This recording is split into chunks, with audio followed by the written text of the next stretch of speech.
Good evening, everyone, and welcome to my podcast and welcome to the live broadcast. So my name is Angeline Constantinou.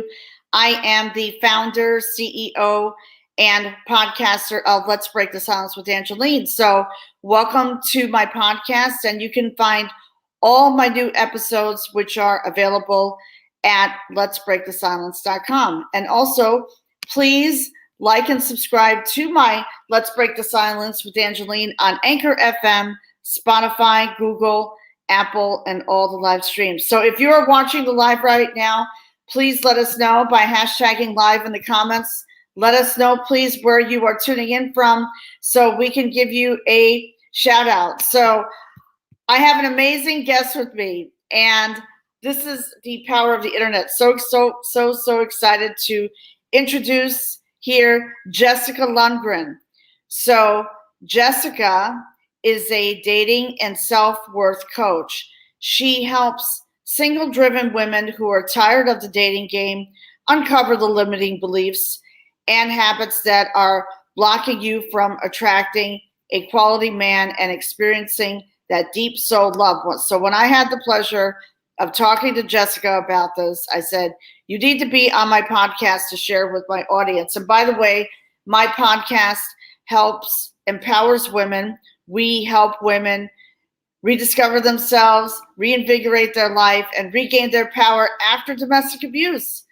So we give women that voice. We help women find that voice. So we're going to bring some light to this tonight. So without further ado, Jessica! Hey, everybody. I am so excited to be here. Oh, so excited for you to be here, Jessica. So, Jessica, what time is it where you are? It is 4:37 California time. Oh, my goodness. I love California. I miss California. Oh, yeah. My God. So you're just getting your day, you're winding down then. Looks like it. Yeah. Winding down, gonna be picking up my daughter here soon from preschool and getting into the motherly role. So it sounds like that you have different roles then. You have different roles. Yeah, we all have different roles. I definitely wear many different hats throughout the day. That's okay. Well, anyways, I know that we had talked about your own dating journey. And I wanted to elaborate on, because I recall that you had said that no one taught you how to date with intention. Mm-hmm. So can you explain to the audience, everyone who's tuning in here, what do you mean by that, with intention? Yeah, that's such a great question. And I'm so glad that we're starting off there. Yeah. So dating with intention means coming from a place of knowing exactly what it is that you want. What is the end destination? And not just doing it surface level, like saying, oh, I want to get married, or, oh, I want to be in a long-term relationship. But it's like really diving deep and getting super crystal clear on who is that man? What's his character? How does he make you feel? What does their relationship look like when you guys are interacting with each other? And when you come from that place of knowing, not just in your head, but in your heart, your body, it's a lot easier to recognize, like, in your external world when you've actually met someone who meets that. Wow. Okay. And that is profound. That is very, very profound. Absolutely. Because you have to have intention. And I recall that you had also talked about, you've been empowering women for years. So how did you transition into, coaching? Yeah. Dating and self-worth coach. We need more of you out there. Well, it's people ask me sometimes, like, how does dating and self-worth go together? Or why do you call yourself a dating and self-worth coach? And the truth is you can't have a fulfilling and long-lasting relationship. You're not going to be able to enjoy your dating journey if you don't love yourself, if you don't have self-worth if you don't have grace. And that really became clear to me from my own dating journey. I had my first official boyfriend at 16 years old. We met in Hawaii, and he ended up living 30 minutes away from where my family lived, and like in California. And yeah, I just like at 16, you're like, oh, it's fate. I met someone, who lives so close to me. And he ended up breaking up with me over the phone, and it was devastating. I went on a very steep downward spiral from there. But I realized after many years that like when I was dating, it was just like, oh, I'll go out with anyone who's interested in me, or I'll go out with anyone who shows me any sort of, any type of attention that I can get from a guy. Like I'll pursue it. And so oftentimes, like what I say now is like, you're not just looking for anyone. Like you're looking for a very specific person that's going to match with you, that's going to compliment you. And you can meet a really great guy and he still not be the right guy for you. So that's where dating with intention really, really is powerful, because it will steer you towards who you need to be with and keep you away from who you're not meant to be with. Wow. And I know that you hit rock bottom. You had mentioned that you hit rock bottom multiple times. Yeah. Yes, I have hit rock bottom multiple times. But that I think is where I think a lot of times we have to go through the darkness. We have to go through the valleys in life in order for our eyes to be open and to be like, holy moly, this is not where I want to be. Right. This is not the life that I want to have. This is not the relationship I deserve. And then you come to a crossroad where you get to choose, do I want to continue the path that I'm on? Or am I going to get outside of my comfort zone and do something different and walk down a different path? I like that. Getting out of your comfort zone. Well, you have to in order to experience change. Change is always getting outside of your comfort zone. Exactly. And you know what? I'm glad that you're sharing this with my audience tonight. Okay. And by the way, we are broadcasting live on YouTube, on my YouTube channel, and we are broadcasting live on my personal Facebook page and my Let's Break the Silence Facebook fan page. So this episode will be uploaded, by probably by next week. But I want to touch on something with domestic violence survivors. So a woman who is coming out of domestic abuse or some sort of trauma, why is it that some of them jump into the dating game? I call it, like the dating. Yeah. Because that's like the term these days. Yeah. Yeah, because everything has changed. So why do women who have experienced, say that again? Because they've been hurt so much, but they feel that someone else is going to fill that void, if that makes sense. Absolutely. Yeah. And it's comfortable. Okay. Right. Yeah. Exactly. I think we tend to navigate towards things that we know, even if it's not healthy for us. And so, our brain is wired to protect us. And so if that's all we know, and if that's what we're comfortable with, then it's going to mislead us in thinking that this is what's best for us. And in order to, break the cycle, like you have to start rewiring your brain. That starts with 1, becoming aware of like what those beliefs actually are, and 2, replacing them with more empowering ones. Right. I've worked with a few women who, have had some sort of abuse in their childhood, and they carry it for 30 or 40 years. And they come to me saying like, how come I keep attracting these guys? And, we have to go back to whatever experience they had in their younger years in order to really understand, like, what's the connection, like what is keeping them stuck in that moment, even though it happened 30 years ago. Right. I was just going to say that. You know, what is keeping them stuck? And I feel it's a lack of self-worth. So what strategies do you implement to your clients, you know, regarding, what type of strategies have you implemented as far as yourself is concerned? And then as far as other clients are concerned. So what strategies do you implement so they can break? I know that they need to break out of those self-limiting beliefs, but it's a process. Yeah. That's the first thing that came to mind. You know, it's a process. And when you've experienced a trauma, I don't know if there's ever a time in your life when you're not, when there's not a possibility that you may get re-triggered again. I think it's more of adding the tools to your tool belt. So, you know, if you find yourself in a place where you do get triggered, you know exactly how to handle it so you don't have to stay there.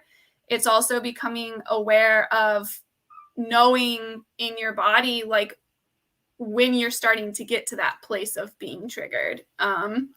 You know, like sometimes, you know, you may be talking to someone and you feel yourself getting really, really like fists tight, or your shoulders are scrunching up, or, you know, you're starting to like experience this emotion. Those are all signs that your nervous system is kind of trying to flag you, saying like, hey, like, listen. And then it's like, okay, how am I going to process now what I'm feeling? And that's kind of where the strategies come in. So, okay. I think I always say awareness is the first step. You can't do anything unless you're aware of, you know, what's going on. And so I think the first strategy that I often do is to have my clients write down, journal, speak out loud, whatever it is they need to do in order to just like get it out there. So, for example, I'd say, okay, what are the first words that come to your mind when I say dating? Like, don't censor it. Don't think about it. Don't question. Just write for 5 minutes. Any and all words, thoughts, feelings, everything that comes to dating. Right. And once they do that and they see the list, it's like, you know, men are pigs. It's scary. I don't think I can put myself out there because I don't trust. Like just all of these things, that meanings that we're giving to a word, right? Right. And what is the likelihood that you're going to continually put yourself out there to do something that's scary? Like if the meaning of a word is like, it's so scary, or it causes me so much anxiety, like you're less likely to actually like start dating. You're less likely to enjoy the process because your body immediately goes to, oh my gosh, I'm going to start dating. I'm so anxious. Right. Exactly. And we speak our realities into existence. We speak our life into existence. So if someone says that they're feeling anxious about dating, that's what they're attracting. If that, you know, they're sort of attracting the wrong men. Am I correct? 100%. Yeah, 100%. So, and you can do that exercise with anything, you know, you can do it with love, you can do it with relationships, you can do it with dating, and you'll really be surprised, like, wow, I didn't even know I thought this, or I didn't know I believed this, you know. And I think that's the first step. The second step is uncovering what I call core beliefs. And a core belief is something that we have like come to accept as truth during a time of like crisis or survival, or when we're, you know, in some sort of experience in our life that is like high intensity of emotion. that's oftentimes when we make core decisions. And so one of the core decisions that I uncovered about myself was that I was unlovable. And that came from my first boyfriend breaking up with me. Like, Wow. he told me like, I'm breaking up with you because you're a drama queen, is what he said. And I mean, you know, people say stuff all the time, right? But the part that was devastating to me as I like walked this journey was that I realized that I had accepted that label as part of my identity, that I just, without questioning it or, you know, deciding like, is this really who I am? Or is he just full of it? Like, I was like, oh my gosh, I don't want to be a drama queen. And so I'm going to give myself sexually to anybody, you know, who wants it, because I don't want to be a drama queen. And I felt that like, in order to be loved and to be in a relationship, like that was something that I had to do. And, you know, at the time of 16, 17, like I had no clue, but you know, it's important to know like, what are your core beliefs, and you can uncover those by going back in time to really like intense moments in your life, you know, traumatic experiences, like anything that's like high emotional intensity. Okay. Very good. I like that. Good analogy. I love it. You know, especially going into your core beliefs. And that's crucial. But I want to give some people a shout out right now. So George is in the house. Hi, George. Hi, Delroy is from the UK. He's up late tonight.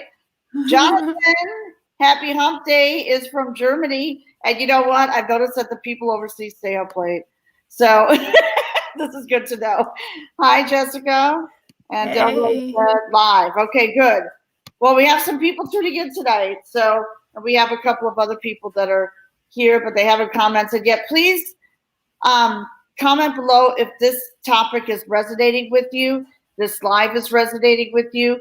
Share this out with a friend who, you know, needs to hear this message. So in closing, because this was a great interview, in closing, what advice would you give to a woman who is, you know, looking for that man, you know, a single driven woman looking for that man, and they're tired of the dating game.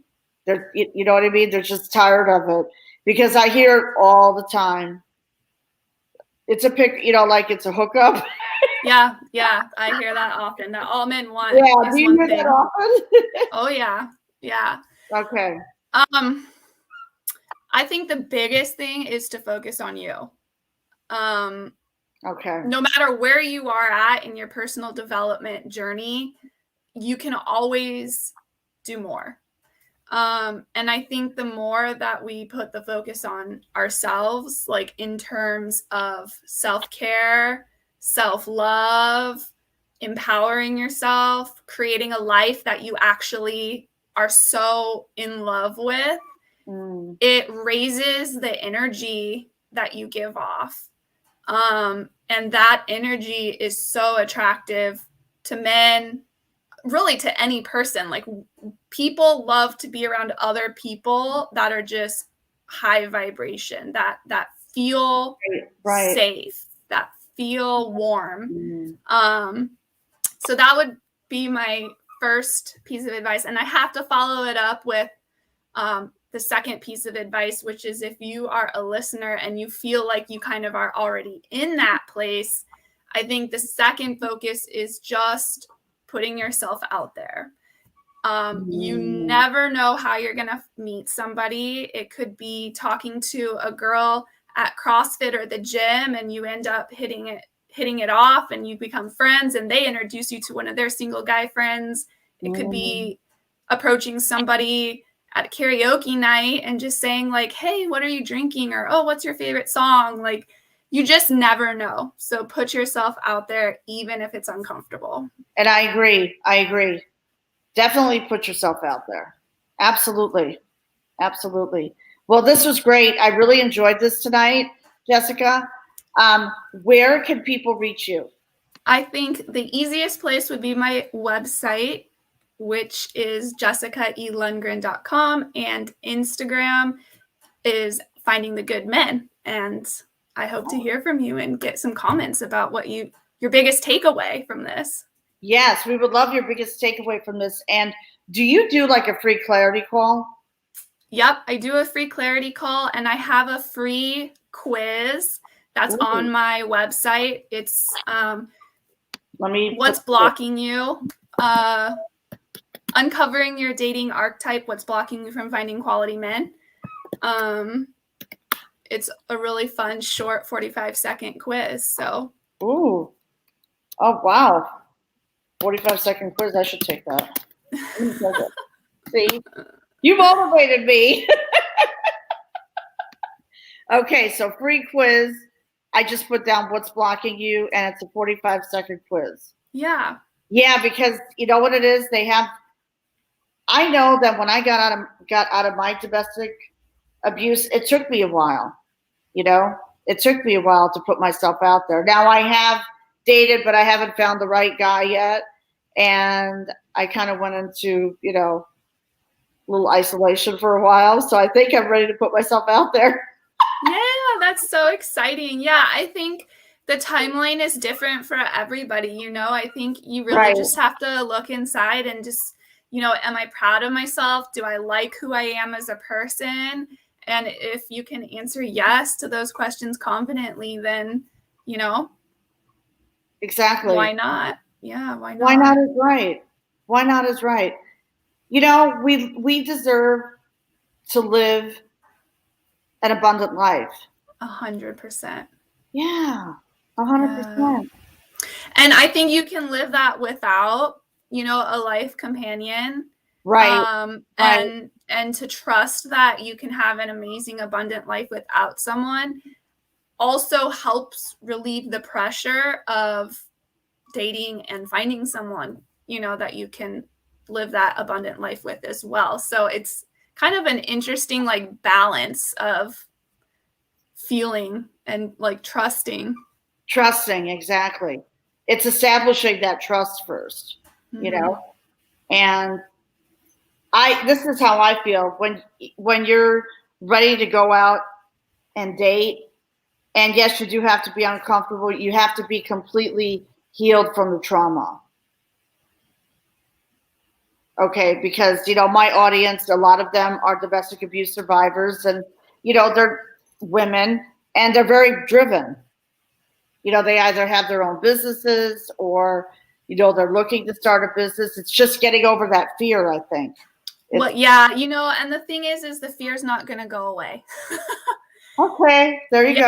I think fear goes away by taking action. If you're afraid of putting yourself out there again because you don't want to get hurt again, that's never going to go away until you start meeting people and you find someone, you know, that's trustworthy. Are you going to meet someone who has red flags? Yes, probably, because there's a lot of unhealthy people out there. Is it worth digging through those people in order to find a really great man who's going to love and honor and cherish you? Absolutely. I think so. But that's kind of where it's important to know, well, what are red flags? What do I look for? What are questions that I should be asking these guys when I go on dates? How do I see like what their character is sooner rather than later? You know, those are all things that you can learn to help protect you from experiencing something that you have already experienced. Okay. That's a great way to close the podcast. That is a great way to close. I like it. I like it. So we have, you know, if anyone here is watching the replay, please let us know. And please let us know in the comments if this resonated with you. And please tell us your biggest takeaway. Please let us know your biggest takeaway. So again, you can reach Jessica on her website at jessicaelundgren.com or instagram.com/findingthegoodmen. And she also has a free quiz, which is What's Blocking You, which is a 45-second quiz. Now, that's on your website, correct? Yeah, that's on my website. Okay. Yeah. And then she will be more than happy to book a clarity call with you beautiful ladies out there. So, yes, please watch the replay. I mean, and also this episode will be uploaded on my podcast. I would say probably next week, because I have a whole slew of interviews that I'm doing this week. But this was a great episode. I really, really enjoyed this. Good. I'm so I really glad. enjoyed this, Jessica. So for those of you who would like to listen to my podcast, you can, the new episodes are available at letsbreakthesilence.com. And please like and subscribe to my podcast on Anchor FM, Spotify, Google, Apple, and all the live streams.